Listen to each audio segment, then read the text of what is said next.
ഒരു വാഹനത്തിനകത്ത് 125cc company പറയുന്ന mileage ഉണ്ടോ, കളേഴ്സാണ് അവൈലബിൾ ആയിട്ടുള്ളത്. പിന്നെ അതിനകത്ത് നമുക്ക് ഏതെങ്കിലും കളർ അല്ലെങ്കിൽ ഏതെങ്കിലും മോഡൽ സ്റ്റോപ്പ് ചെയ്തിട്ടുണ്ടോ. ഒരു വാഹനത്തിനകത്ത് 3 വേരിയൻസ് അവൈലബിൾ ആണ്. ഏതൊക്കെ കളേഴ്സാണ് അവൈലബിൾ ആയിട്ടുള്ളത് കട്ട് ചെയ്യുന്ന സമയത്ത് ശ്രദ്ധിക്കേണ്ട ഒരു കാര്യമുണ്ട്. BS6 വാഹനം.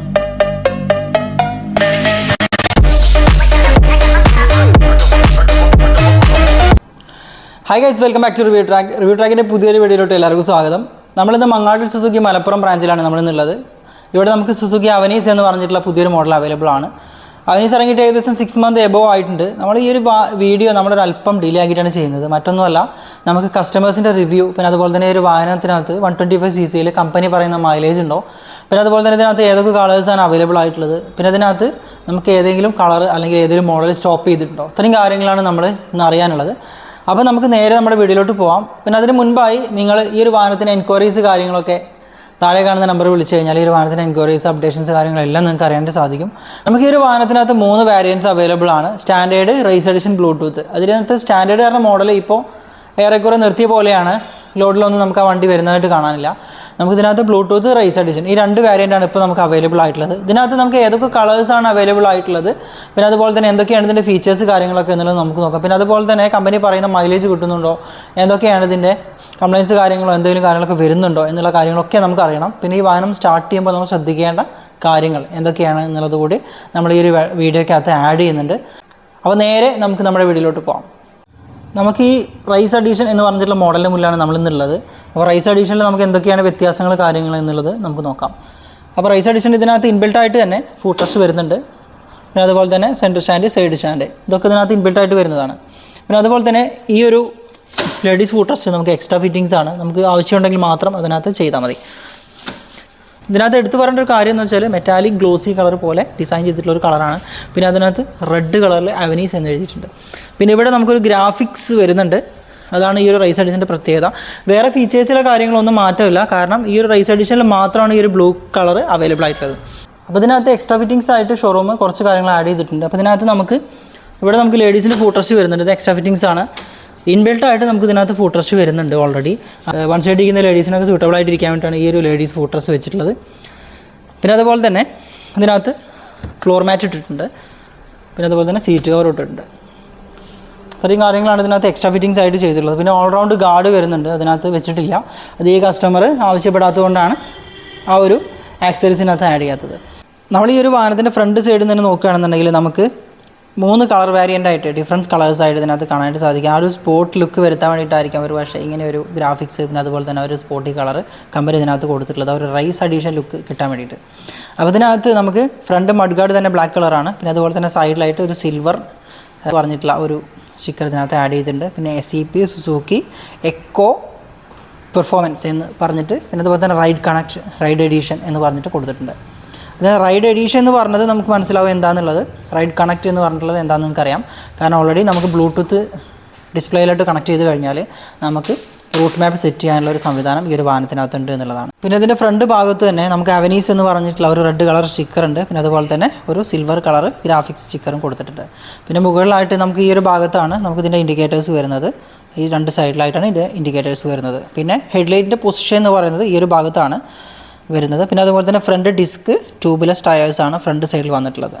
ഈ വാഹനം ഒരു എയറോ ഡൈനാമിക് ഷേപ്പിലുള്ള വാഹനമാണ്. അതുപോലെ തന്നെ നമ്മൾ റൈഡ് ചെയ്യുന്ന സമയത്ത്, സ്പീഡ് കൂടുന്ന സമയത്തൊന്നും വല്ലാണ്ട് കാറ്റ് കാര്യങ്ങളൊന്നും പിടിച്ചെടുക്കാത്ത ഒരു ഷേപ്പ് എന്ന് പറയുന്നത് നമുക്ക് റൈഡ് ചെയ്യുമ്പോൾ തന്നെ നിങ്ങൾക്കത് മനസ്സിലാവും. പിന്നെ ഈ ഒരു സൈഡിലായിട്ട് ഒരു റിഫ്ലക്ടർ കൊടുത്തിട്ടുണ്ട്. നമുക്ക് ഈ ഒരു ഭാഗത്തായിട്ട് ചെറിയ ബ്ലാക്ക് കളറിൽ ഒരു മനോഹരമായിട്ടുള്ള ഡിസൈൻ കമ്പനി കൊടുത്തിട്ടുണ്ട്. പിന്നെ ഞാൻ easiest start SEP Suzuki eco performance എന്ന് പറഞ്ഞിട്ട് റൈഡ് കണക്ട് എന്നിട്ടുള്ളൊരു ഇത് കൊടുത്തിട്ടുണ്ട്. ഞാൻ പറഞ്ഞല്ലോ ബ്ലൂടൂത്ത് കണക്ട് ചെയ്യാനുള്ള ഒരു സൗകര്യം ഉണ്ടെന്നുള്ളത്. അപ്പോൾ ബ്ലൂടൂത്ത് കണക്ട് ചെയ്യുന്നതിൻ്റെ വീഡിയോ ഞാൻ ഓൾറെഡി യൂട്യൂബിനകത്ത് ഷെയർ ചെയ്തിട്ടുണ്ട്. അപ്പോൾ ജസ്റ്റ് നമ്മുടെ വീഡിയോസ് കാര്യങ്ങൾ സെർച്ച് ചെയ്താൽ നിങ്ങൾക്ക് കാണാനായിട്ട് പറ്റും. ഇതിനകത്ത് എക്സ്ട്രാ ഫിറ്റിങ്സ് ആയിട്ട് ചെയ്തിട്ടുള്ള ഫ്ലോർ മാറ്റാണ്. പിന്നെ അതുപോലെ തന്നെ എക്സ്ട്രാ ഫിറ്റിങ്സ് ആയിട്ട് ചെയ്തിട്ടുള്ള സീറ്റ് കവറാണ്. ഇതിനകത്ത് ബ്ലാക്ക് കളർ സീറ്റ് കവറാണ് വരുന്നത്. പിന്നെ അതുപോലെ തന്നെ ബാക്ക് സൈഡിലായിട്ട് അവനീസ് എന്ന് പറഞ്ഞിട്ടുള്ള ഒരു റെഡ് കളറിലുള്ള ഒരു നെയിം ബാഡ്ജ് കൊടുത്തിട്ട്, പിന്നെ അതുപോലെ തന്നെ നമുക്കൊരു സ്റ്റിക്കർ, സുസുക്കിയുടെ ഒരു ഗ്രാഫിക്സ് സ്റ്റിക്കർ കമ്പനി ഇതിനകത്ത് കൊടുത്തിട്ടുണ്ട്. പിന്നെ ബാക്കിൽ നമുക്ക് റൈസ് എഡീഷൻ എന്ന് പറയുമ്പോൾ നമുക്ക് കൂടുതലായിട്ട് മഡിൽ കൂടെ ഒക്കെ റൈഡ് ചെയ്യാൻ പറ്റുന്ന ഒരു മോഡൽ തന്നെയാണ്. നമുക്ക് അത്യാവശ്യം പെർഫോമൻസും കാര്യങ്ങളൊക്കെ നമുക്ക് ഇതിനകത്ത് അവൈലബിൾ ആണ്. അപ്പോൾ നമുക്ക് ഈ ഒരു ഭാഗത്തായിട്ട് ഇതിൻ്റെ സൈലൻസറിന് മുകളിലായിട്ട് ഒരു കവറിങ് വന്നിട്ടുണ്ട്, ബാക്കിലൊരു കവറിങ് വന്നിട്ടുണ്ട്. അപ്പോൾ നമുക്ക് സൈലൻസറിനകത്ത് കല്ലടിക്കാതിരിക്കാനോ നമ്മൾ ഈ വണ്ടിക്കകത്ത് കൂടുതലായിട്ട് ക്രാക്ക് ആവാതിരിക്കാനൊക്കെ വേണ്ടിയിട്ട് ഈ ഒരു ഭാഗം സഹായിക്കുന്നുണ്ട്. നമുക്കിതിനകത്തിൻ്റെ ഫ്രണ്ട് പോർഷൻ നോക്കുകയാണെങ്കിൽ 12 ഇഞ്ചസിൻ്റെ ടയേഴ്സാണ് ഫ്രണ്ടിൽ കൊടുത്തിട്ടുള്ളത്. ബാക്കിലും സെയിം 12 ഇഞ്ചിൻ്റെ ടയേഴ്സ് തന്നെയാണ്. പിന്നെ അതുപോലെ തന്നെ അത്യാവശ്യം ഗ്രൗണ്ട് ക്ലിയറൻസ് കാര്യങ്ങളൊക്കെ ഈ ഒരു വാഹനത്തിനകത്ത് അത്യാവശ്യം ഇതിനകത്ത് തന്നെ കൊടുത്തിട്ടുണ്ട്.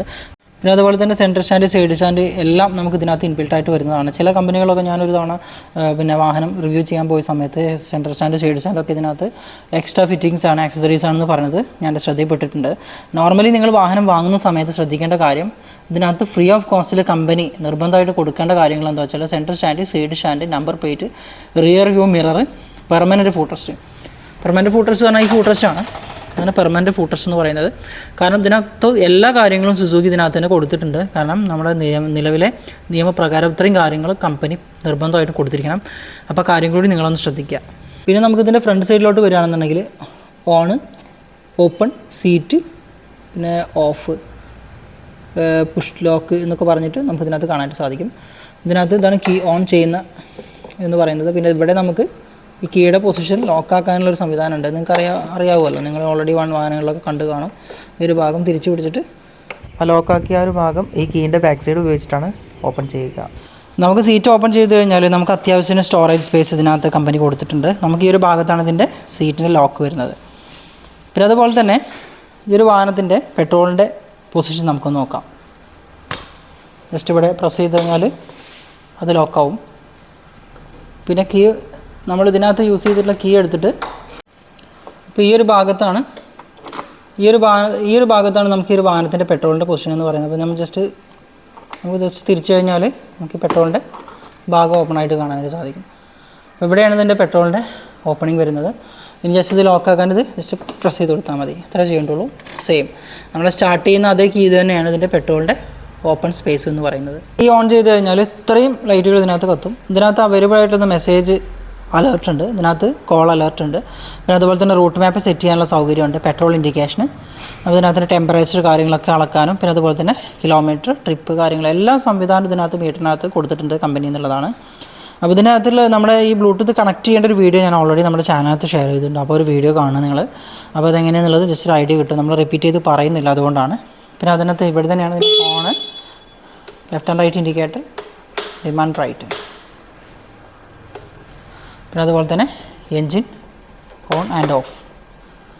ഇത്രയും കാര്യങ്ങളാണ് നമ്മുടെ ഫ്രണ്ട് പോർഷനിലെ സ്വിച്ചസ് എന്ന് പറയുന്നത്. വാഹനത്തിൻ്റെ ഫ്രണ്ട് സൈഡിലായിട്ട് നമുക്ക് 2 പൗച്ച് വരുന്നുണ്ട്. അതിലൊരു പൗച്ചാണ് ഈ ഒരു പൗച്ച് എന്ന് പറയുന്നത്. ഇത് നമുക്ക് മൊബൈൽ കണക്റ്റ് ചെയ്യാനുള്ള ഒരു ഓപ്ഷനാണ് ഇതിനകത്ത് കമ്പനി കൊടുത്തിട്ടുള്ളത്. നമുക്ക് ഇവിടെ ഒരു പൗച്ചുണ്ട്.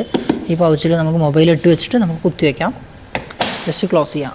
നമുക്ക് അതുപോലെ തന്നെ നമുക്ക് ഈ ഒരു ഭാഗത്തും സ്പേസ് കൊടുത്തിട്ടുണ്ട്, നമുക്ക് എന്തെങ്കിലും സാധനങ്ങളൊക്കെ ക്യാരി ചെയ്യാൻ വേണ്ടിയിട്ട്.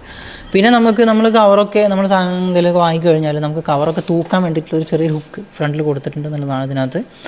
നമുക്കിതിൻ്റെ ഫ്രണ്ട് പോർഷനിൽ LED ലൈറ്റാണ് കൊടുത്തിട്ടുള്ളത്. പിന്നെ അതുപോലെ തന്നെ നമുക്ക് ഇൻഡിക്കേറ്റർ കാര്യങ്ങൾ ഈ ഒരു പോർഷനിലാണ്. ഇൻഡിക്കേറ്ററിൽ നമുക്ക് ഹാലോജൻ ബൾബ് പോലുള്ള ഒരു ബൾബാണ് കൊടുത്തിട്ടുള്ളത്. യെല്ലോ ലൈറ്റാണ് 2 സൈഡിലും വരുന്നത് എന്നുള്ളത് നമുക്ക് കാണാൻ സാധിക്കുന്നുണ്ടാവും.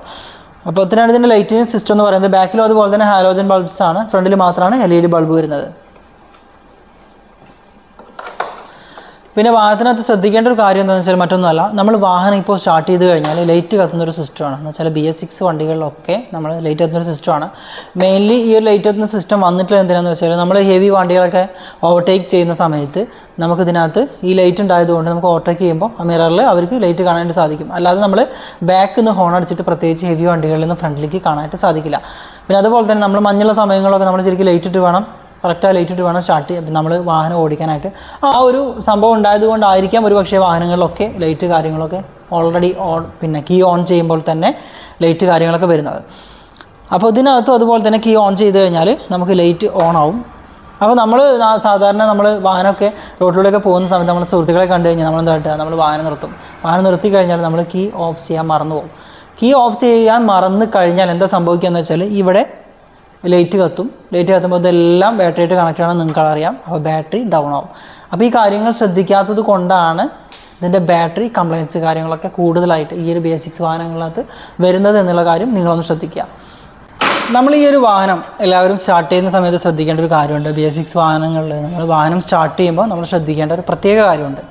മറ്റൊന്നുമല്ല, നമ്മൾ വാഹനം ഓൺ ചെയ്ത് കഴിഞ്ഞാൽ നമ്മളൊരു സെക്കൻഡ് വെയിറ്റ് ചെയ്യുക. നമ്മളിപ്പോൾ ബ്ലൂടൂത്ത് കണക്റ്റൊക്കെ ഉള്ള വാഹനമാണെന്നുണ്ടെങ്കിൽ ജസ്റ്റ് ഗോ എന്ന് വന്നിട്ട് സീറോയിലേക്ക് മാറിയിട്ട് പോകുന്നത് മീറ്ററിൽ കാണാനായിട്ട് സാധിക്കും. അപ്പോൾ നമ്മൾ വാഹനത്തിൻ്റെ ഈ ഒരു ക്ലച്ചിൻ്റെ ഈ ഒരു പൊസിഷൻ പിടിച്ചു കഴിഞ്ഞാൽ നമ്മൾ സെൽഫ് അടിക്കുമ്പോൾ നമ്മൾ ശ്രദ്ധിക്കേണ്ട ഒരു കാര്യം നമ്മുടെ സൈഡ് സ്റ്റാൻഡ് തട്ടിയിട്ടുണ്ടോ എന്നുള്ളത് നമ്മൾ ചെക്ക് ചെയ്യണം. കാരണം സൈഡ് സ്റ്റാൻഡിൽ ഇപ്പോൾ സെൻസർ വരുന്നുണ്ട്, അത് സൈഡ് സ്റ്റാൻഡ് തട്ടിയില്ലെങ്കിൽ വാഹനം സ്റ്റാർട്ടാവുകയില്ല. അപ്പോൾ നമുക്ക് സൈഡ് സ്റ്റാൻഡ് തട്ടിയിട്ട് ദിവസം സ്റ്റാർട്ട് ചെയ്ത് നോക്കാം. ഉണ്ടോ, സ്വിച്ച് നോക്കിയിട്ട് വാഹനം സ്റ്റാർട്ടാവുന്നില്ല. അപ്പോൾ സൈഡ് സ്റ്റാൻഡ് തട്ടുക, എന്നിട്ട് ഇവിടെ ക്ലച്ച് പോലെ ഇവിടെ അപ്ലൈ ചെയ്യുക, എന്നിട്ട് സെൽഫ് അടിക്കുമ്പോൾ യാതൊരു കാരണവശാലും ആക്സിലേറ്റർ കൊടുക്കരുത്. ആക്സിലേറ്റർ കൊടുത്തു കഴിഞ്ഞാൽ സെൽഫ് മോട്ടോർ കംപ്ലൈൻറ്റ് വരും. അപ്പോൾ ആ കാര്യം കൂടി നിങ്ങളും ശ്രദ്ധിക്കുക. അപ്പോൾ ക്ലച്ച് പിടിക്കുക, സ്റ്റാർട്ട് ചെയ്യുക. ഇങ്ങനെയാണ് ഇതിൻ്റെ കറക്റ്റ് സ്റ്റാർട്ടിങ് എന്ന് പറയുന്നത്. അപ്പോൾ ആ കാര്യം നിങ്ങളും ശ്രദ്ധിക്കുക. പിന്നെ ഇതിനകത്ത് എടുത്തു പറയേണ്ട ഒരു കാര്യം മറ്റൊന്നുമല്ല, നമ്മുടെ ഈ ഒരു വാഹനത്തിൻ്റെ ഹാൻഡിൽ പൊസിഷനാണ്. നമ്മളിങ്ങനെ റൈഡ് ചെയ്യുന്ന സമയത്ത് നമുക്കൊരു ഫ്രണ്ടിലോട്ട് കുറച്ച് നമ്മുടെ ചെസ്റ്റിനോട്ട് തള്ളി നിൽക്കുന്ന ഒരു ഹാൻഡിൽ പൊസിഷനാണ്. അതുകൊണ്ട് നമുക്കിങ്ങനെ അകന്ന് പിടിക്കേണ്ട ആവശ്യമോ അങ്ങനെ ഒരു ബുദ്ധിമുട്ടോ കാര്യങ്ങളൊന്നും വരില്ല. പിന്നെ അതുപോലെ തന്നെ നമ്മൾ കുറച്ച് വാഹനത്തിനോട് കുറച്ച് അടുത്താണ് നമ്മൾ നിൽക്കുന്നത്. അപ്പോൾ ബ്രേക്ക് ചെയ്യുമ്പോൾ നമുക്ക് ഒന്നുകൂടി കംഫർട്ടബിൾ ആണെന്നുള്ളതാണ്. അത് നമുക്ക് ഈ ഒരു വാഹനത്തിന് എടുത്തു പറയേണ്ട ഒരു ഫീച്ചർ തന്നെയാണ്. പിന്നെ ഇതിനകത്ത് എത്രത്തോളം കിലോമീറ്റർ മൈലേജ് ഉണ്ട്, പിന്നെ അതുപോലെ തന്നെ ഏതൊക്കെ കളേഴ്സാണ് ഇതിനകത്ത് അവൈലബിൾ ആയിട്ടുള്ളത് എന്നുള്ളത് നമുക്കൊന്ന് നോക്കാം. ഈ ഒരു വാഹനത്തിൻ്റെ മൈലേജ് എടുത്തു പറയേണ്ട ഒരു കാര്യം തന്നെയാണ്. നമ്മൾ ഈ ഒരു വാഹനത്തിൻ്റെ നമുക്ക് ഇത്രയും ദിവസത്തെ കസ്റ്റമർ റിവ്യൂ അനുസരിച്ചിട്ട് നമുക്ക് 61 എബവ് എന്നാണ് കസ്റ്റമർ റിവ്യൂ ഇതിൻ്റെ മൈലേജ് എന്ന് പറയുന്നത്. നമുക്കിതിൽ മറ്റൊന്നുമല്ല, ഒരു 110 cc വാഹനങ്ങളൊക്കെ നമുക്ക് ഓൾറെഡി മൈലേജ് ചിലപ്പോൾ നമുക്ക് കാണുമായിരിക്കും. പക്ഷേ 125 cc ഇത്രയധികം പെർഫോമൻസോട് കൂടി മൈലേജ് പ്രൊവൈഡ് ചെയ്യുന്ന ചിലപ്പോൾ ഒരു വണ്ടി തന്നെ ആയിരിക്കാം ചിലപ്പോൾ നമ്മുടെ അവനീസ് എന്ന് പറഞ്ഞിട്ടുള്ള ഈ ഒരു മോഡൽ. നമുക്കത് എടുത്ത് പറയേണ്ട ഒരു കാര്യം തന്നെയാണ്. മൈലേജ് നമുക്കിപ്പോൾ ഇമ്പോർട്ടൻ്റ് ആയിട്ടുള്ളൊരു കാര്യമാണല്ലോ. നമ്മൾ പെട്രോളിൻ്റെ വിലയൊക്കെ കൂടിയിരിക്കുന്ന സമയത്ത് നമുക്ക് മൈലേജ് ഇമ്പോർട്ടൻ്റ് ആയിട്ടുള്ള കാര്യം തന്നെയാണ്. അപ്പോൾ ആ ഒരു കാര്യം കൂടി നമുക്ക് എടുത്ത് പറയേണ്ട ഒരു കാര്യം തന്നെയാണ്. കൃത്യമായിട്ട് നമ്മൾ കമ്പനി പറയുന്ന രീതിയിൽ മൈലേജ് കിട്ടണമെന്നുണ്ടെങ്കിൽ നമ്മൾ കറക്റ്റായിട്ട് സർവീസ് ചെയ്തേ പറ്റൂ. നമുക്ക് 4 ഫ്രീ സർവീസ്, 4 പെയ്ഡ് സർവീസ്, പിന്നെ അങ്ങനെ സർവീസുകളാണ് മുന്നോട്ട് പോകുന്ന സർവീസുകൾ എന്ന് പറയുന്നത്. ഓണേഴ്സ് മാനുവലിൽ കൃത്യമായിട്ട് കൊടുത്തിട്ടുണ്ട്. നമുക്ക് ഫസ്റ്റ് സർവീസ് എന്ന് പറയുന്നത് നമുക്ക് ഏകദേശം 750 to 1000 അല്ലെങ്കിൽ 30 to 45 ദിവസത്തിൻ്റെ ഉള്ളിലാണ് നമ്മൾ ഫസ്റ്റ് സർവീസ് ചെയ്യേണ്ടത്. ഇതിൽ ഡേയ്സ് ആയില്ലെങ്കിൽ കിലോമീറ്റർ നമ്മൾ നിർബന്ധമായിട്ടും സർവീസ് പഞ്ച് ചെയ്തിരിക്കണം. നമുക്കിതിനകത്ത് 10 വർഷത്തേക്ക് വാറണ്ടി എക്സ്റ്റെൻഡ് ചെയ്യാനുള്ള ഓപ്ഷൻ കൂടി കമ്പനി ഇതിനകത്ത് നമുക്ക് കൊടുത്തിട്ടുണ്ട് എന്നുള്ളതാണ്. നമുക്ക് നോർമലി സുസുക്കി 2 വർഷം വാറണ്ടി തരുന്നുണ്ട്. പിന്നെ എക്സ്റ്റെൻഡ് വാറണ്ടി ആയിട്ട് ഒരു 5 years + 10 years വരെ നമുക്ക് എക്സ്റ്റെൻഡ് ചെയ്യാനുള്ള ഓപ്ഷൻ കൂടിയുണ്ട്. നമുക്കിതിനകത്ത് 5 വർഷത്തേക്ക് വാറണ്ടി എക്സ്റ്റെൻഡ് ചെയ്യുന്ന സമയത്ത് നമുക്ക് 5 വർഷം അല്ലെങ്കിൽ 60,000 കിലോമീറ്ററാണ് നമുക്ക് വാറണ്ടി വരുന്നത്. പിന്നെ അതുപോലെ തന്നെ എക്സ്റ്റെൻഡ് വാറണ്ടി ചെയ്യുകയാണെന്നുണ്ടെങ്കിൽ 1,00,000 കിലോമീറ്റർ അല്ലെങ്കിൽ 10 വർഷം ആണ് നമുക്ക് വാറണ്ടി വരുന്നത്. അപ്പോൾ പ്രോപ്പർ ടൈമിൽ സർവീസ് കറക്റ്റായിട്ട് ചെയ്യുകയാണെന്നുണ്ടെങ്കിൽ യാതൊരു കംപ്ലൈൻറ്റും ഒരു വാഹനത്തിനകത്തും വരില്ല എന്നുള്ള കാര്യം നിങ്ങൾ ശ്രദ്ധിക്കുക. പിന്നെ എന്തെങ്കിലും മാനുഫാക്ചർ ഡിഫക്റ്റോ അങ്ങനെ എന്തെങ്കിലും കസ്റ്റമറുടെ റഫായിട്ടുള്ള യൂസിങ്ങോ അല്ലെങ്കിൽ എന്തെങ്കിലും ഇഷ്യൂസ് കാര്യങ്ങൾ ത്രൂ വരിക എന്നല്ലാണ്ട് കംപ്ലയിൻറ്റ്സ് കാര്യങ്ങളൊക്കെ വളരെ കുറവായിരിക്കും എന്നുള്ളതാണ് നമുക്ക് എടുത്ത് പറയേണ്ട ഒരു കാര്യം. പിന്നെ സ്റ്റാർട്ടിങ്ങിൻ്റെ കാര്യം ഞാൻ കാണിച്ചല്ലോ ഓൾറെഡി. നമ്മളിവിടെ നിന്ന് ഡെലിവറി ചെയ്യുന്ന സമയത്ത് കറക്റ്റായിട്ട് കസ്റ്റമേഴ്സിൻ്റെ അടുത്ത് പറയുന്നതാണ്. ഷോറൂമിൽ ഡെലിവറി ചെയ്യുന്ന സമയത്ത് കസ്റ്റമേഴ്സിൻ്റെ അടുത്ത് കറക്റ്റായിട്ട് പറയുന്നതാണ്. നമ്മൾ സ്റ്റാർട്ട് ചെയ്യുമ്പോൾ ഇങ്ങനെ ശ്രദ്ധിക്കണം, സെൽഫ് അടിക്കുമ്പോൾ ഇങ്ങനെ ശ്രദ്ധിക്കണം എന്നുള്ള കാര്യങ്ങളൊക്കെ. അപ്പോൾ കൂടുതലായിട്ട് വാഹനം പിന്നെ കൈമാറി പോകുന്ന സമയത്ത് ഓരോ ആളുകളും ഓരോ രീതിയിലായിരിക്കും വാഹനത്തിൻ്റെ സ്റ്റാർട്ടിങ് കാര്യങ്ങളൊക്കെ ശ്രദ്ധിക്കുക എന്ന് പറയുന്നത്. അപ്പോൾ ആ കാര്യം കൊണ്ടാണ് നമുക്ക് കൂടുതലായിട്ട് വണ്ടിക്ക് കംപ്ലയിൻറ്റ്സ് കാര്യങ്ങളൊക്കെ വരുന്നത്. അപ്പോൾ ആ കാര്യം കൂടി നിങ്ങളൊന്ന് പ്രത്യേകം ശ്രദ്ധിക്കുക. വാഹനങ്ങളുടെ കൂടുതൽ വിവരങ്ങളും കാര്യങ്ങളൊക്കെ അറിയാനായിട്ട് താഴെ കാണുന്ന നമ്പറിൽ കോൺടാക്ട് ചെയ്താൽ മതി. അപ്പോൾ അടുത്തൊരു വീഡിയോ ആയിട്ട് കാണുന്നവരേക്കും എല്ലാവർക്കും നല്ലൊരു ദിവസം.